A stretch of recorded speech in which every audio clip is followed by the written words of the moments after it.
तो देखिए हम लोगों को क्या पढ़ना है, न्यूक्लिक एसिड। यहाँ देखिए न्यूक्लिक एसिड या न्यूक्लिक अम्ल, ठीक है, न्यूक्लिक एसिड। अब सबसे पहले इसको 1872 ईस्वी में फ्रेडरिक मिसर ने खोजा था। किसमें खोजा था? तो किसने खोजा? फ्रेडरिक मिसर ने खोजा। किसमें खोजा? पस या मवाद की कोशिका में, मवाद की कोशिका में। और इसको हम लोग डेड सेल बोलते हैं। इसको कौन सा सेल? डेड सेल, यानी मवाद कौन सा सेल बोला जाता है? Dead cell. तो डेड सेल में किसने खोजा था? फ्रेडरिक मिसर ने। कब? लगभग में 1872 ईस्वी में, 1872 ईस्वी में। और इन्होंने इसे न्यूक्लिन नाम दिया था। कौन सा नाम? न्यूक्लिन नाम दिया था। और बताया क्या कि जो हमारे क्या होते हैं, न्यूक्लिक अम्ल होते हैं, तो उन्होंने कहा कि न्यूक्लियोटाइड के बहुलक को, न्यूक्लियोटाइड के बहुलक को न्यूक्लिक अम्ल कहते हैं। क्या कहते हैं? न्यूक्लिक या न्यूक्लिन कहते हैं। बाद में इसका नाम न्यूक्लिक अम्ल पड़ा है।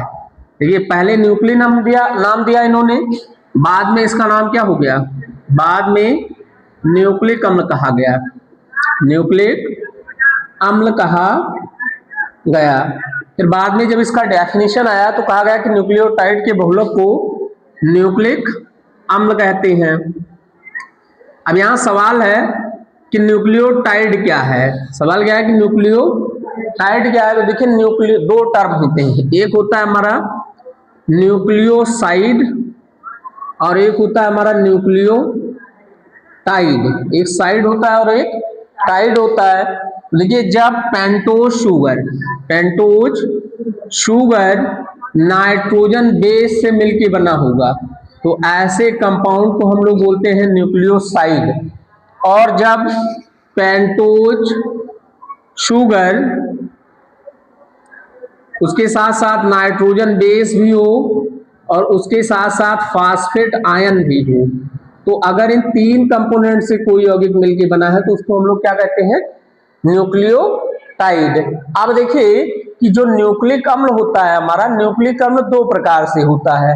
तो अब इसमें पहले सवाल है कि पेंटोज शर्करा क्या है, नाइट्रोजन बेस क्या है, ये क्या होते हैं। यहाँ देखिए हम अगली रीडिंग पढ़ेंगे न्यूक्लिक अम्ल के घटक। इतना पहले नोट डाउन करिए। अगला पॉइंट हम लोगों को पढ़ना है न्यूक्लिक अम्ल के घटक। न्यूक्लिक अम्ल के घटक, न्यूक्लिक अम्ल के घटक मतलब क्या कि वह कौन कौन सा कारक है जिससे मिल करके न्यूक्लिक अम्ल बना होता है। मतलब वो कौन कौन से कारक है जिससे मिलकर के न्यूक्लिक अम्ल बना होता है। तो न्यूक्लिक अम्ल तीन घटकों से मिलकर बना होता है। पहला क्या होता है? पेंटोज शर्करा। पहला पेंटोज शर्करा होता है। दूसरा हमारा क्या होता है? दूसरा होता है नाइट्रोजन क्षार होता है। और तीसरा हमारा होता है फास्फोरिक एसिड। फास्फोरिक एसिड या इसको फास्फेट आयन बोलते हैं। इसको क्या बोला जाता है? Phosphate ion. अब पेंटोज शर्करा जो होती है वो दो प्रकार से पाया जाता है। एक होता है हमारा राइबोस पेंटोज शर्करा, राइबोस पेंटोज शर्करा, जो कि आरएनए में पाया जाता है। किसमें? आरएनए में पाया जाता है। और दूसरा हमारा होता है बीटा D2 डीऑक्सी राइबोस शर्करा, राइबोस शर्करा, जो कि किसमें पाया जाता है? जो कि पाया जाता है किसमें? डीएनए में। किसमें? डीएनए में पाया जाता है। दूसरा देखिए नाइट्रोजनी क्षार भी दो टाइप्स के होते हैं। एक होता है पिरिमिडीन क्षार, और एक होता है हमारा प्यूरीन क्षार। एक पिरिमिडीन और एक प्यूरीन। पिरिमिडीन में तीन क्षार, एक हमारा थायमीन, साइटोसिन, यम यूरेसिल होता है, यम यूरेसिल। और प्यूरिन में क्या होता है, एडेनिन और ग्वानिन, एडेनिन व ग्वानिन, एडेनिन व ग्वानिन होता है। और फास्फोरिक एसिड तो हमें पता है H3PO4, और ये हो जाएगा PO4 ट्रिपल माइनस। यही देखिए फास्फोरिक एसिड के जब तीनों H निकलते हैं तो फास्फेट आयन में क्या होता है, कन्वर्ट हो जाता है। इतना लिखो।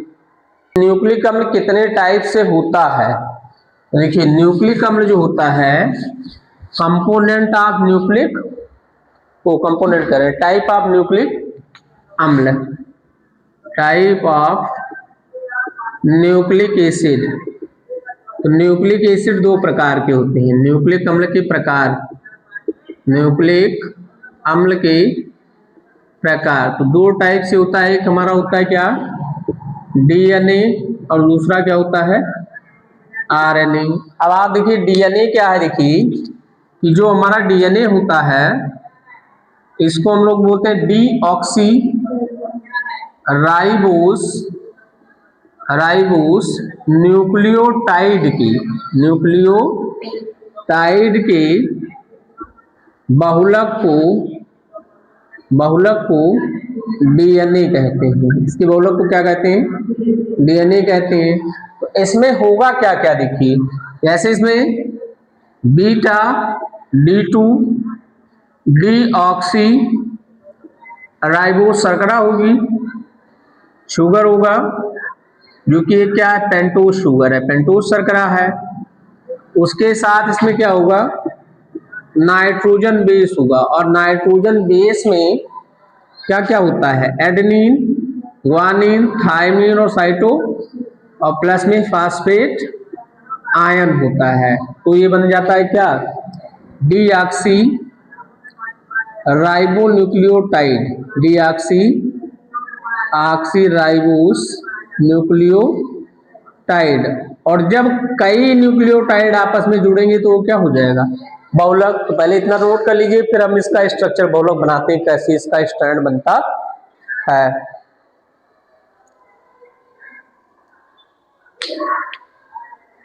इसका केमिकल स्ट्रक्चर बनाएंगे। यहाँ देखिए हमें क्या बनाना है कि कई न्यूक्लियोटाइड लेने हैं, और उस न्यूक्लियोटाइड जब आपस में जुड़ेंगे तो हमारा डीएनए का फॉर्मेशन होगा। तो देखिए इसको बनाने के लिए अगर इसका हम रासायनिक संरचना बनाएं, यानी हम कह सकते हैं कि डीएनए की रासायनिक संरचना, डीएनए की रासायनिक संरचना, chemical structure of DNA, chemical structure of DNA. इसको बनाने के लिए हमको सबसे पहले क्या करना है कि 4 बेंजीन को 4 पेंटोज शर्करा बना लेना है। कितने, 4। एक बनाया, फिर ऐसे दूसरा बना लेंगे,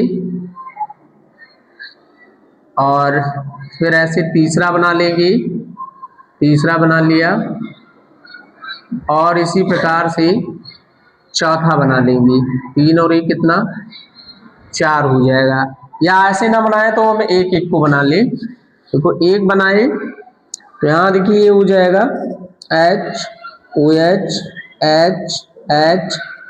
H ही रहेगा डीएनए वाले में, और ये HOH, और ये H, और ये CH2OH। ठीक है। अब यहाँ पर होगा क्या कि या इस वाले इससे एक जुड़ जाएगा नाइट्रोजन क्षार। अब एक यहाँ जुड़ेगा नाइट्रोजन क्षार। अब इसमें हम चारों में से किसी एक को रख सकते हैं। किसी एक को यहाँ मान लीजिए हमने रख दिया साइटोसिन को रख दिया। फिर इसका CH2 जो होगा वो फास्फेट आयन से जुड़ेगा। किससे, फास्फेट, यानी O double bond O minus और ये O। फिर दूसरा रिंग लेंगे। यहाँ दूसरा देखिए क्या करेंगे, दूसरे में जैसे अगर देखा जाए तो इसका दूसरे में क्या करना है, दूसरे में एक नंबर, दो नंबर और ये तीन, तीन वाले को हमें जोड़ देना है किससे, ओ से। किससे जोड़ देना है, ओ से।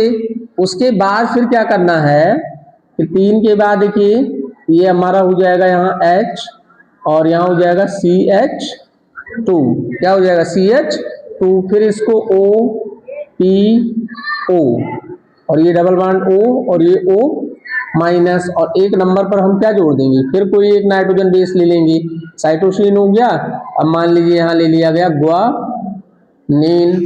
फिर यहाँ देखिए फिर ये तीसरा रिंग यहीं से जोड़ेंगे, तीसरा हमने जोड़ दिया, देखिए तीसरा ये जोड़ा ये, तो यहाँ देखिए अब इससे मान लीजिए हमने जोड़ दिया यहाँ क्या, थायमीन मान लीजिए जोड़ दिया, क्या थायमीन जोड़ दिया।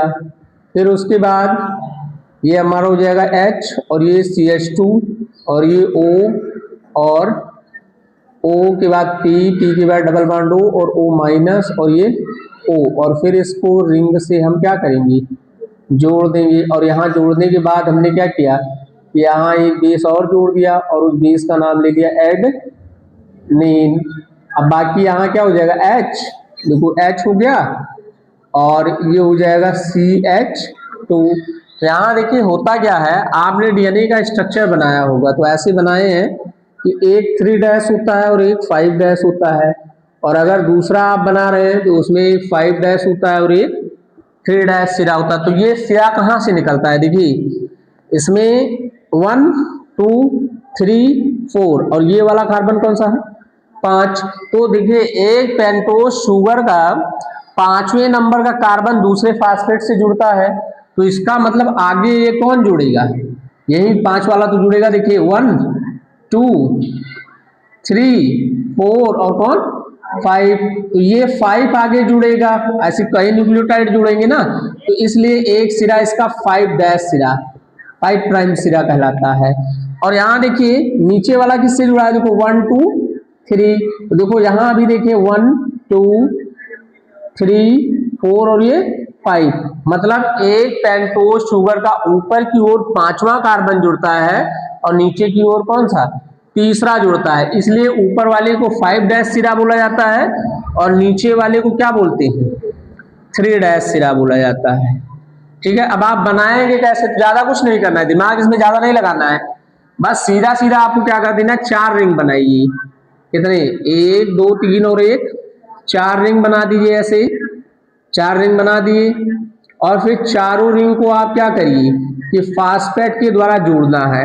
सब पे पहले CH2 लिख लेंगे, सब पे CH2 लिख दिया, और उसके बाद एक CH2 को फास्फेट आयन यानी O और P और डबल बॉन्ड O और O माइनस, फिर यहाँ भी वही O फिर P और एक बांडिए डबल बॉन्ड O और ये O माइनस, ऐसे यहाँ भी CH2 O फिर P फिर O और फिर डबल बॉन्ड O और O क्या हो जाएगा माइनस। उसके बाद इसके एक नंबर पर हम बेस जोड़ना शुरू कर देंगे, यहाँ एडेनिन जोड़ दिया, यहाँ हम थायमीन जोड़ दिए, यहाँ हम साइटोसिन ग्वानिन जोड़ दिए और यहाँ हम क्या जोड़ दिए साइटोसिन। इस प्रकार केमिकल स्ट्रक्चर बन जाएगा किसका डीएनए का। ठीक है, और इसमें ये ध्यान रखना कि 2 नंबर पर डीएनए में केवल H और H होता है, 2 नंबर पर क्या होता है H और H, इसीलिए यहां लिखा जाता है बीटा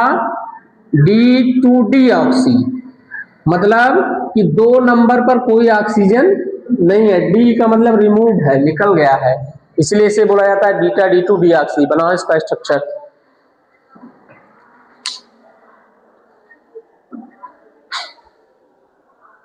आसान है, कोई ज्यादा बहुत कठिन नहीं है, थोड़ा सा दिमाग लगाना है। डबल हेलिक्स मॉडल भी देख लेते हैं, पेपर में कभी कभी पूछ लेता है ना, डीएनए का 2 कुंडलित संरचना, डीएनए का 2 कुंडलित संरचना। यहां देखिए डीएनए के 2 कुंडलित संरचना में क्या होता है, डीएनए की 2 कुंडलित संरचना यानी double helix model of DNA, double helix model of DNA. अब इसमें क्या होता है कि जैसे ये एक न्यूक्लियोटाइड जो हम लोग बनाए थे, इसको एक स्ट्रैंड के रूप में, सबसे पहली बात तो इसके बारे में सबसे पहले बताया किसने था, तो एक वैज्ञानिक थे वाटसन, जेम्स वाटसन एवं फ्रांसिस क्रिक थे, शार्ट में उसको वाटसन और क्या बोलते हैं, क्रिक कहते हैं। इन्होंने इन्होंने क्या किया कि डीएनए पर एक्सरे का विवर्तन कराया, क्या कराया, विवर्तन कराया, और कराने के बाद इन्होंने डीएनए की संरचना को दो कुंडलित बताया, मतलब कि इसमें दो रज्जुक होते हैं, जो दोनों के दोनों रज्जुक आपस में लिपटे होते हैं, कुंडल के समान होते हैं, इसीलिए इसे वाटसन एवं क्रिक का मॉडल भी कहा जाता है। डीएनए का वाटसन एवं क्रिक का मॉडल भी कहा जाता है। अब देखिए इसमें उन्होंने बताया क्या कि डीएनए के दो रज्जुक होते हैं, ठीक है, बायोलॉजी की दृष्टि से हम लोग चित्र नहीं बना रहे हैं, हम लोग बना रहे हैं किसके अकॉर्डिंग, केमिस्ट्री के अकॉर्डिंग, ठीक है। तो यहां देखिए क्या किया इन्होंने कहा कि इसमें दो रज्जुक होते हैं, कितने, दो रज्जुक होते हैं, और दोनों रज्जुक आपस में कुंडलित होते हैं। इसमें एक रज्जुक का 3' सिरा, तो उसका अंतिम सिरा क्या होगा, 5' सिरा, 5' सिरा, और एक दूसरा, मतलब दोनों रज्जुक एक दूसरे के क्या होते हैं, विपरीत होते हैं। एक अगर 3' है तो दूसरा क्या होगा, 5' सिरा होगा, और अगर एक 5' है तो दूसरा क्या होगा, 3' होगा। फिर यहाँ इन्होंने ये बताया कि यहाँ पर इस पूरे डीएनए के कुंडल का जो व्यास होता है, इस डीएनए कुंडल का क्या व्यास जो होता है वो 20 एंगस्ट्रॉम होता है, कितना, 20 एंगस्ट्रॉम, और एक कुंडल यानी एक कॉइल की लंबाई 34 एंगस्ट्रॉम होती है, कितनी, 34 एंगस्ट्रॉम होती है। उसके बाद इन्होंने बताया कि यहाँ पर जो होता है इसके कुंडल क्यों होते हैं, तो यहाँ देखिए कुंडल इसलिए होते हैं, जैसे एक स्ट्रैंड मान लीजिए ये हो गया, एक स्ट्रैंड ये हो गया, एक ये 3' और एक क्या है ये 5', और ये भी 3' और ये क्या है 5'। अब इन दोनों में यहाँ भी देखिए एडेनिन, थायमिन, ग्वानिन और साइटोसिन है, इसमें भी होगा, थायमिन होगा, एडेनिन होगा, साइटोसिन होगा, और क्या होगा, ग्वानिन। तो इनके बीच क्या होता है, हाइड्रोजन बॉन्डिंग हो जाती है, इन नाइट्रोजन क्षार के बीच क्या होता है, हाइड्रोजन बॉन्डिंग हो जाती है, और इस हाइड्रोजन बॉन्डिंग के कारण क्या होते हैं कि ये कुंडलित हो जाते हैं। तो अब देखिए एक एडेनिन एक थायमिन के साथ 2 हाइड्रोजन बॉन्ड बनाता है, और एक ग्वानिन एक साइटोसिन के साथ 3 हाइड्रोजन बॉन्ड बनाता है। तो यहां देखिए अगर इसको हम फिल करेंगे ए टी जी, यानी अब ए दूसरे स्ट्रैंड के किससे जुड़ा होगा, दूसरे के टी से जुड़ा होगा, किससे, टी से, और कितने हाइड्रोजन बॉन्ड बनाएंगे, 2। फिर देखिए दूसरा जी होगा, तो जी इधर किससे, दूसरे स्ट्रैंड से, सी से, कितना बॉन्ड बनाएगा, 3। अब कहीं कहीं देखो इन बॉन्डों को हम कहीं कहीं डॉट से दिखाते हैं, ऐसे भी दिखाया जा सकता है, ऐसे भी दिखा दें, तो इसका मतलब एक बॉन्ड, 2 बॉन्ड और कितने, 3, और ये तीनों के तीनों हाइड्रोजन बॉन्ड होते हैं।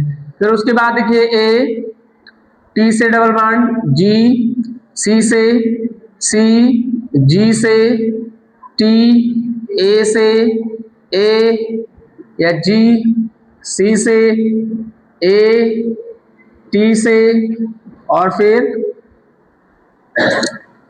और ये हमारा हो जाएगा देखिए, फिर इसमें ए टी से, जी सी से, सी जी से। अब इन्होंने देखिए आगे ऐसे हम फिल कर देंगे, ठीक है। तो इन्होंने कहा कि 2 नाइट्रोजनी क्षार के बीच जो गैप होता है वो 3.4 एंगस्ट्रॉम होता है, और एक कुंडल में इन्होंने क्या कहा कि एक कुंडल में एक कुंडल में, देखिए इन्होंने बताया क्या, देखिए पहला पॉइंट क्या बताया इन्होंने कि डीएनए द्विकुंडलित डीएनए का व्यास व्यास बताया होता है 20 एंगस्ट्रॉम। कितना? 20। एक कुंडल की लंबाई 34 एंगस्ट्रॉम। कितना? 34 एंगस्ट्रॉम। 34 एंगस्ट्रॉम, 34 डिग्री लिख गया, 34 एंगस्ट्रॉम। फिर बताया एक कुंडल में 10 जोड़ी नाइट्रोजन क्षार होते हैं। कितने? 10 जोड़ी नाइट्रोजन क्षार होते हैं, नाइट्रोजन क्षार होते हैं। और ये बताया कि एक जोड़ी नाइट्रोजन क्षार में, एक जोड़ी नाइट्रोजन क्षार में 3.4 एंगस्ट्रॉम 3.4 एंगस्ट्रॉम की दूरी होती है। अभी तो देखिए एक जोड़ी में 10 है और एक जोड़ी में 3.4 है, तो 10 होंगे एक कुंडल में, तो 10 कितना हो जाएगा? 10 गुणे 3.4 यानी कितना आ जाएगा? 34। फिर बताया कि एडेनिन व थायमीन के बीच 2 हाइड्रोजन बांड और साइटोसिन व ग्वानिन के बीच 3 हाइड्रोजन बांड पाए जाते हैं। दोनों रज्जुक एक दूसरे के विपरीत होते हैं, मतलब एक 3' to 5' होगा तो दूसरा 5' to 3' होता है। इस तरीके से हम लोग इसका स्ट्रक्चर बना सकते हैं। इसी बात को हम लैंग्वेज में भी क्या कर सकते हैं? लिख सकते हैं। प्रकार, यहां देखिए अगर हम टाइप ऑफ डीएनए देखें तो यहां पर हमारे पास क्या होता है कि जो डीएनए होता है, यानी हम टाइप ऑफ डीएनए अगर देखें, टाइप ऑफ डीएनए, तो डीएनए में आप देखे होंगे ए भी होता है, बी भी होता है, सी भी होता है, डी भी होता है और एक जेड डीएनए। तो यानी जनरली क्या होता है कि A DNA, B DNA, C DNA and Z DNA, ये इतने टाइप के हो सकते हैं। लेकिन मेजरली जो होता है वो तो 2 टाइप के डीएनए होते हैं। एक क्या होता है? बी डीएनए और एक कौन सा? Z DNA. 2 टाइप्स के डीएनए होते हैं और हम लोगों में जो पाया जाता है कौन सा डीएनए होता है? बी डीएनए होता है। ठीक है, इतना कर लीजिए।